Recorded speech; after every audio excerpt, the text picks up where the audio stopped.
This house is mine now, Mom. You can't come in anymore. Your key won't work, so you might as well throw it away. My daughter laughed when she saw me holding the key. My things were piled up by the door.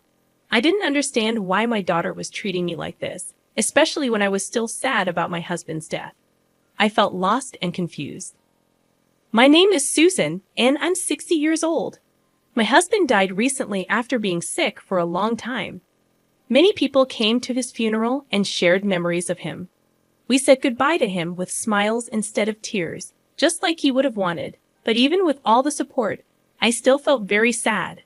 We have a daughter named Emily. She got married and moved far away. And we haven't seen her much lately, even during holidays. She left quickly after briefly coming to her father's funeral. Before Emily got married, she was very close to us. She always said she couldn't stand the idea of living far away from us, even though we encouraged her to live independently after finding a job. She believed that meals tasted better when the family ate together. I usually came home late from work, so we made sure to have meals together on my days off. Maybe Emily said this to cheer up her father, who was getting weaker because of his illness. We were really happy and thankful for Emily's thoughtfulness. Then, Emily suddenly told us she was getting married and quickly got the marriage paperwork done. After that, she left our house in a rush. We were confused by her sudden decision. We only met her partner once and had a brief conversation with them. It seemed like they truly loved each other, and we only wished for Emily's happiness without interfering in their relationship. However, a few months after getting married, Emily stopped talking to us altogether. We worried a lot and kept sending her messages and calling her every day to check if she was okay.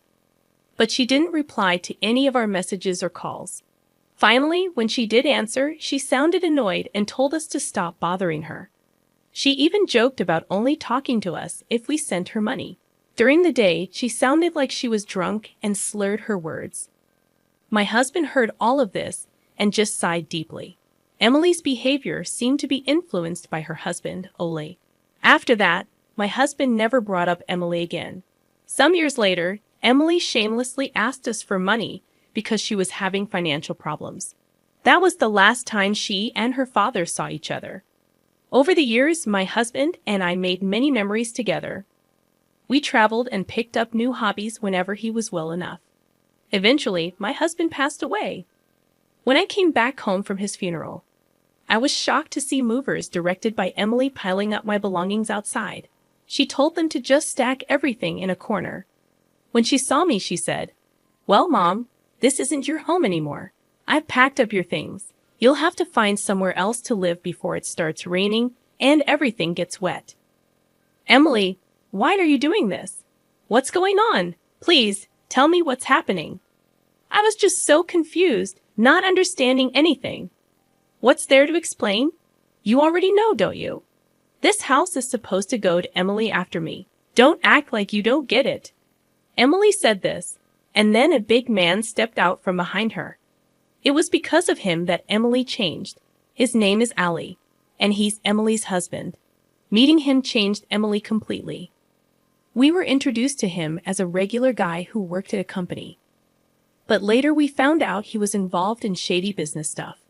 When we learned about this, we couldn't understand how our honest Emily ended up with someone like Ali, and we were really worried. Emily and Ali kept us away from them, but a few years ago, they suddenly came to our house and shamelessly asked my husband for money. It shook me deeply, but my husband stayed calm and mentioned a will that even I didn't know about back then. It clearly said that this house would go to Emily and everything else to me. Now that Dad has passed away, the house belongs to Emily, so outsiders should leave quickly. You have no right to live here. Don't pretend you've forgotten. Ali kicked my things aside and sneered, but you can't just show up here all of a sudden. Seeing my stuff piled outside, I didn't know what to do. I felt completely lost. Now, Ole, don't be so harsh. Mom shouldn't stay here, but we're still family, right? Emily said this as she came closer to me while I held onto the key. Don't be so sad. You'll always be my mom. You can use this key to come to the house anytime. Don't feel too down. Then she took the key from my hand and threw it as far as she could. What's the matter with you? The key flew through the air and disappeared. I was shocked by Emily's unexpected action. Turning back to her, I said, "I'm sorry about that." Upon closer inspection, I realized that the key was already useless. I forgot we changed the locks earlier. There was no point in you holding onto it, so I threw it away for you. Don't act like I've done something terrible. It's not that big of a deal. Emily and Ole looked at me in disbelief and burst into laughter. Emily's face, now completely different from before she got married, showed that she would do anything for her own benefit. I felt tears starting to form. Then I remembered my husband's gentle smile, as if he was telling me to stay strong. "Emily, I understand what you're trying to say, but you're getting the wrong idea. This isn't the right place to talk. Let's go inside." I urged Emily and Ole to come inside, but they resisted. "We're still moving in, and don't act like you're in charge, telling us where to talk. This isn't your house anymore. You need our permission to come in." Ali snapped back. Faced with Ali's rudeness, I insisted, "We need to discuss this house. It's not yours yet." "I'm just about to explain," Emily interrupted. "I've called someone who can explain it clearly, and he'll be here soon. Let's go inside and have some tea. If you keep refusing, I'll call the police. Don't make me say it again. This house doesn't belong to Emily. If you understand, come inside quickly. If you try anything, I'll be the one calling the police," I said firmly, unsettling them a bit. "Well, it might be the last time we listen to an old woman's nonsense. You're getting old anyway. We'll hear you out this time. But if you talk nonsense, you'll have to pay for wasting our time," Ali threatened, sitting on the sofa with his legs crossed. Emily gave me a similar glare. It seemed like they had threatened people like this before to get what they wanted. This made me feel sad. Soon, the doorbell rang, and I let a man into the living room.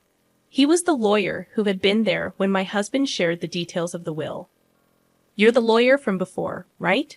What are you trying to say?" "We've seen the will that says this house goes to Emily, and Dad said so." "That's the truth, isn't it?" Ali argued. "As I mentioned earlier, there was a misunderstanding before. The will includes a condition, and if that condition happens, the inheritance changes," the lawyer clarified. "Why are you confusing us with all these complicated terms?" Emily responded in frustration. Seeing their confusion, the lawyer took over to explain. "A conditional bequest with revocation means the will has conditions. In your father's will, the condition was that Susan could stay in the house as long as she's healthy. Emily would only inherit it if Susan couldn't live there anymore due to health issues or passed away. Your father was very clear about this." Ali and Emily looked completely confused. Did he really say that? Even if he did, we wouldn't remember. What's this talk about revocation? Emily shook her head in disbelief. "Okay, then what about those conditions?" Ali asked, sounding a bit shaken but still defiant. "By trying to kick Susan out of the house, you violated the conditions of the will. Because of that, Emily lost her right to inherit the house," the lawyer explained straightforwardly. "Wait. So you're saying I can't inherit just because of that? That's ridiculous." Emily exploded in frustration. "That's the essence of this will. Breaking that condition, whether it's minor or major, leads to revocation," the lawyer explained calmly. "When did we ever break that condition? Can you prove it?" Ali leaned in, clearly trying to intimidate the lawyer. The lawyer cleared his throat. "There was a moving truck outside, arranged by you two, wasn't it? You were trying to move your things in and live here without Susan's consent. Don't act like we did something wrong. We told Mom about it. She just forgot and panicked on her own. That's not our fault," Emily protested. "Such childish excuses don't work in the adult world. Not only did you move in without permission, but you also threw my belongings outside, telling me to leave quickly," the lawyer replied sternly. "I never said that. You're the one lying. I can't believe my own mother would make up such accusations. If you keep this up, I'll sue you. Do you want that? Being sued by your own daughter is the last thing you want, right? So take back what you said," Emily threatened, her voice filled with anger.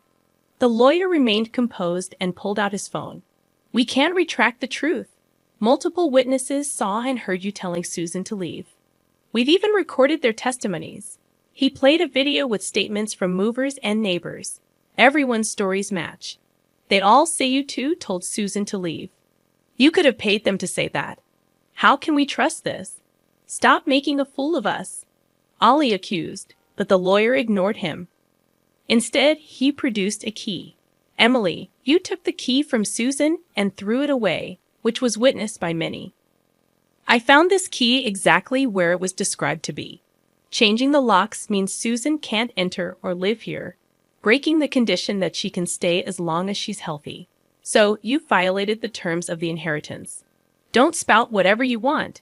If I get serious, I can ensure a lawyer like you never works again. Despite Allie's loud threats, the lawyer remained calm and continued. Therefore, this house will never belong to Emily, and you have no right to live here. Now please remove your belongings and return Susan's immediately.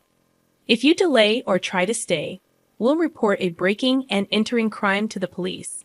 You have 2 hours. Begin now. The lawyer clapped his hands sharply and checked the time on his wristwatch. Police, you say? Such nonsense won't intimidate me, Allie blustered, but the lawyer countered. I'm a professional. This is not a lie. Getting in trouble with the police over this would only cause more problems for you. Even Ollie seemed to understand that this wasn't an empty threat. Oh no!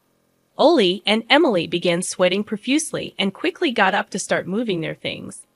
It seemed Ollie was more bark than bite, like a big guy with no courage.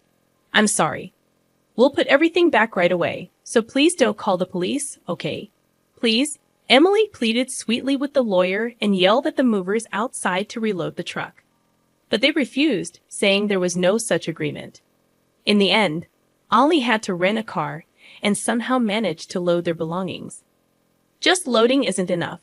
You must put everything back the way it was. If Susan's belongings are damaged or dirty, clean them up. Any damage, and we'll report property damage and seek compensation, the lawyer reiterated, pushing Ollie and Emily to restore everything within 2 hours after loading their belongings. After loading their belongings, Emily tearfully asked Ollie, "Now that we've packed up, what do we do?" "How should I know? It's because of your dad's strange will," Emily sharply retorted, blaming Ollie for not paying attention to the will properly. Despite their argument, they drove off, leaving the scene. I thanked the lawyer profusely and returned to my home filled with memories of my husband, feeling relieved. Later, I heard that Ollie and Emily had caused trouble in their previous town and moved to our house, almost like a secret escape. They had targeted me for inheritance money, but now they were gone. Emily, staying with Ollie, seemed destined for a life of repeating mistakes. It pained me, but it was the path Emily chose. If they ever regretted their actions and wanted to live honorably, I'd be willing to help. My husband had mentioned something like this. For now, I'll enjoy my time in our shared house, perhaps even trying skydiving, something my husband had wanted to do. Looking up at the stars in the night sky, I felt my husband encouraging me, and I